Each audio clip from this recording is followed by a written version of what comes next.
La chronique bourse, la quotidienne Zone Bourse, Anthony Bondin.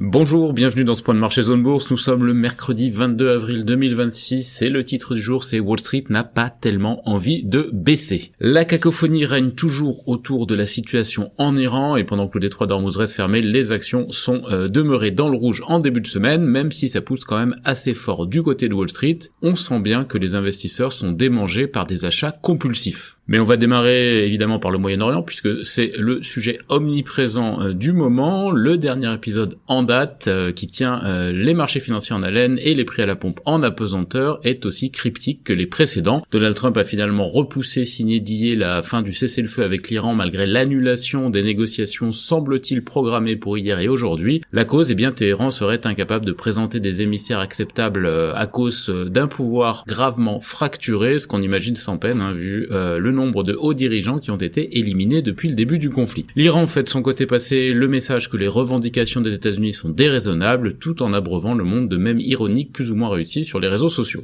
Même si les commentaires se focalisent beaucoup sur les volte-face de Donald Trump, alors que finalement c'est son cheminement habituel, c'est toujours la fermeture du détroit d'Ormuz qui provoque le plus de secousses macroéconomiques. Le compteur continue à tourner défavorablement pour les prix de l'énergie, les prix des engrais et de plusieurs autres matières premières et matériaux. Le baril de Brent, lui, il a même brièvement repassé la barre symbolique des $100 il y a quelques heures, mais le voilà déjà revenu à $97. En effet, l'agence de presse des gardiens de la révolution, dont on peut un petit peu douter de l'indépendance, a indiqué que les États-Unis seraient prêts à assouplir leur position pour rouvrir le détroit. Ça, c'est l'actu des dernières 50 minutes. À chacun sa propagande donc, et pour pimenter un peu le feuilleton, Donald Trump a aussi laissé entendre hier que la marine américaine avait saisi un navire contenant de l'armement en provenance de Chine et à destination de l'Iran. L'ami Xi Jinping ne jouerait peut-être pas franc jeu. La remontée des incertitudes est visible dans l'indice de volatilité VIX, puisqu'après 8 séances consécutives de repli entre le 8 et le 17 avril, il reprend un petit peu d'altitude depuis 2 jours. Ça reflète d'ailleurs moins l'angoisse d'une extension du conflit que les craintes d'un choc d'offres plus massif sur les prix, donc sur l'inflation globale. En tout cas, cette petite angoisse s'est transmise dans les indices boursiers qui baissent eux aussi depuis 2 jours, comme c'est le cas d'ailleurs depuis quelques semaines. L'Europe vit les choses plus intensément que les États-Unis de ce point de vue, et ça pour 2 raisons. Primo, le vieux continent est surexposé à la thématique énergétique car nettement plus dépendant de l'approvisionnement extérieur en pétrole, ça vous le savez déjà. Et secondo, il y a nettement moins d'entreprises technologiques cotées sur cette rive de l'Atlantique, ce qui prive l'Europe d'une partie du moteur de la hausse récente aux États-Unis et même en Asie d'ailleurs. Les gains 2026 du Nasdaq 100 plus 4,9% sont même repassés depuis lundi au-dessus du Stoxx Europe 600 qui ne gagne que 4,1% depuis le 1er janvier, alors que l'écart en faveur de l'indice large européen était de 7% le 30 mars dernier. Vous aurez quand même noté qu'on reste sur des gains malgré tous les événements qui se sont produits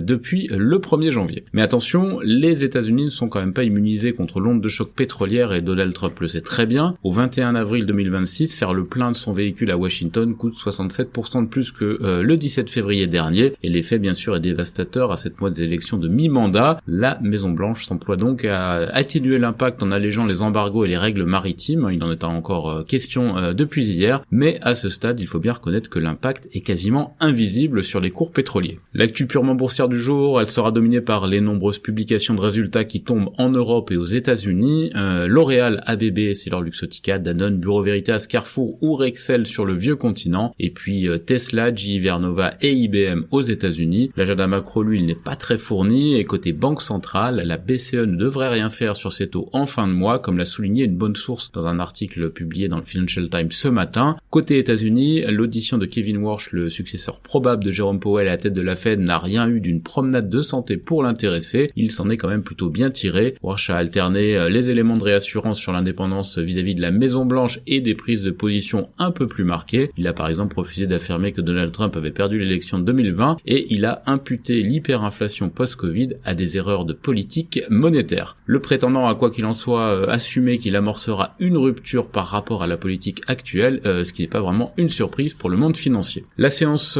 est partagée en Asie-Pacifique ce matin avec des indices qui partent un peu dans tous les sens. Hong Kong perdait 1,5%, plombé par le recul des grosses technologiques chinoises comme Alibaba, sur fond de doute sur leur capacité à dégager des profits dans l'IA malgré les investissements consentis. On connaît aussi cette histoire du côté des États-Unis. Le Nikkei 225 japonais, lui, il a fini par glisser dans le rouge de 0,4%. Le Kospi coréen faisait de la résistance à plus 0,2%. L'Inde à moins 0,2%. 0,6% et l'Australie à moins 1% ont marqué le pas plus nettement. L'Europe, elle, était plutôt attendue en baisse jusqu'à une date récente, mais le retournement du pétrole a remis les indicateurs avancés plutôt dans le sens de la marche, avec des futurs US qui sont bien ancrés dans le vert, signe supplémentaire que Wall Street a l'air d'être passé à autre chose. Du côté de l'actu des sociétés en France, on a donc beaucoup de résultats aujourd'hui, notamment ce matin Danone, Bureau Veritas, Eurofins, Rexel. On a eu aussi FDJ United hier soir ou Vusion. Il y a aussi sur les tablettes L'Oréal, GTT, Gecina, Veralia, ID Logistics et beaucoup d'autres noms. Sanofi annonce que la FDA prolonge son examen de la demande de licence de produits biologiques pour le Sarclisa en sous-cutané. Zild est par ailleurs approuvé pour retarder l'apparition du diabète chez les jeunes enfants. Ipsen reçoit le feu vert de Bruxelles dans le gliome pédiatrique. Hafner Energy participera à 2 projets d'infrastructure et de technologie propre en Inde. Adocia et Vestor Finance signent un accord de prêt d'actionnaires et HT Loué a décalé la publication de ses comptes 2025.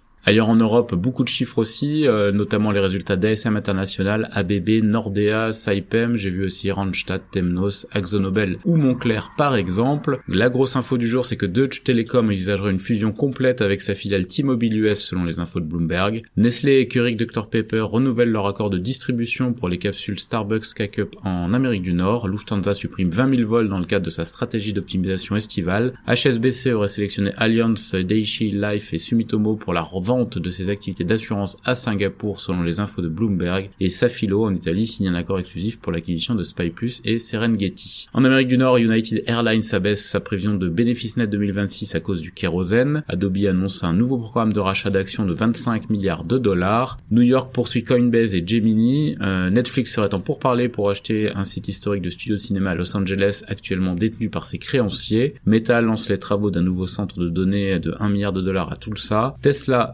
lance une variante du modèle Y en version 6 places en Inde et Microsoft a abaissé le prix de ses abonnements Xbox. Sur l'agenda des publications en Amérique du Nord, Tesla, GE Vernova, Philip Morris, IBM, AT&T, Boeing, Vertiv, CME Group ou encore ServiceNow. Ailleurs dans le monde, BHP anticipe une production de cuivre dans le haut de sa fourchette pour l'exercice 2026. Le groupe australien d'aide auditive Cochlear s'effondre de plus de 30% en bourse après ses résultats. Advantest s'associe à Applied Materials pour le développement de puces. Northern Star Resources annonce un repli des ventes d'or au trimestre clos en mars. Le promoteur chinois China Vanke a obtenu un décalage d'1 an pour le paiement d'une obligation en yuan arrivant à échéance jeudi. Chery veut fabriquer une petite voiture électrique en Europe et Woodside obtient le rejet de la plainte de Greenpeace sur ses émissions. C'est terminé pour ce point de marché du jour. Très bonne journée à toutes et à tous.